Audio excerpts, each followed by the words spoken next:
नमस्कार दोस्तों, आज हम लोग सूरदास द्वारा विरचित सूरदास के पद को पढ़ेंगे। तो चलिए दोस्तों, देर ना करते हुए शुरू करते हैं। संदेशो देव की सो कहियो, हव तो धाये तिहारे सुत की मया करत ही रहियो। यद्यपि टेव तुम जानत उनकी तो मही कही आवे। प्रात होत मोरे लाल लड़े तो माखन रोटी भावे। तेल उपटनो अरुता तो जलता ही देखी भजी जाते। जोई जोई मागत सोई सोई देती, क्रम क्रम करी के नहाते। सूर पथिक सुन मही रैन दिन बढ़्यो रहत उर सोच। मेरो अलक लड़े तो मोहन होय हो करत संकोच। तो चलिए दोस्तों, इसमें कठिन शब्द है, पहले उसे देख लेते हैं। संदेशों का मतलब होता है संदेशा। धाय माने माता की तरह से बच्चों का पालन पोषण करने वाली स्त्री। तिहारे माने तुम्हारे। सुत माने पुत्र। मया माने ममता। यद्यप माने यद्यप। टेव माने आदत।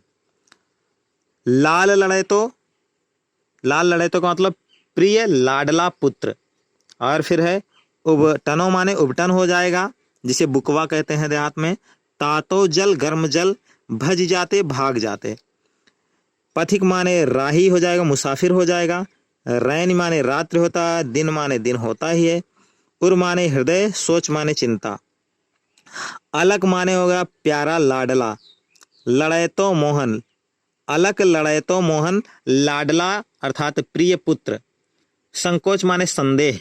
तो आइए दोस्तों, अब इसमें देखते हैं क्या वर्णन किया गया है। इस पद में यशोदा माता के व्यथित हृदय का चित्रण किया गया है। श्री कृष्ण देवकी के पास मथुरा चले गए हैं।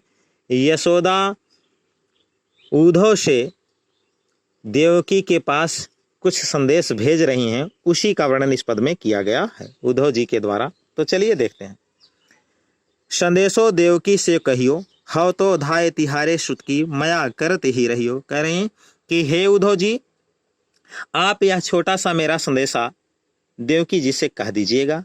और क्या कहिएगा उसके विषय में कह रही हैं।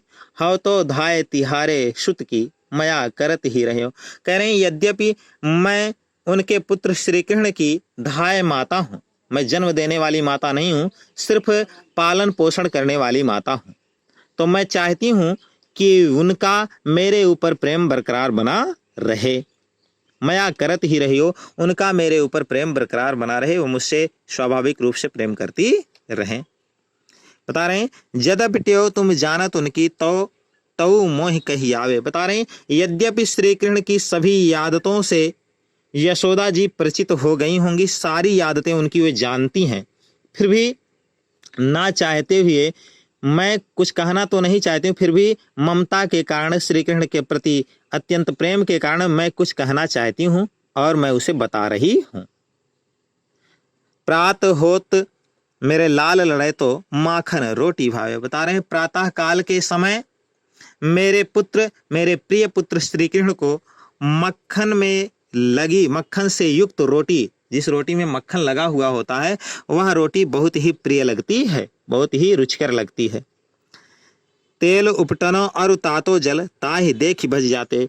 और मेरे पुत्र श्री कृष्ण जो हैं, जब मैं उन्हें स्नान करने के लिए तेल, उपटन और गर्म जल लेकर आती हूँ तो उसे देखकर वे दूर भाग जाते हैं, अर्थात वे जल्दी से स्नान नहीं करते हैं, बुकवा नहीं लगाते हैं, तेल नहीं लगवाते हैं। जोई जोई मागत सोई सोई देती, क्रम क्रम कर के नहाते।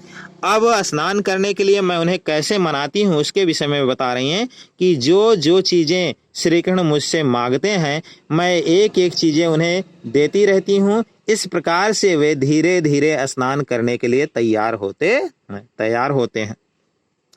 सूर पथिक सुन मोहिन रैन दिन बढ़्यो रहत उर सोच। सूरदास जी कहते हैं कि यशोदा माता उद्धव जी से आगे कहती हैं कि हे मुसाफिर, हे उद्धव जी, आप प्रस्थान करने वाले हैं, यहाँ से जाने वाले हैं, आप मुसाफिर हैं। मुझे दिन रात मेरे हृदय में यही एक पीड़ा सताती रहती है, यही एक चिंता रहती है।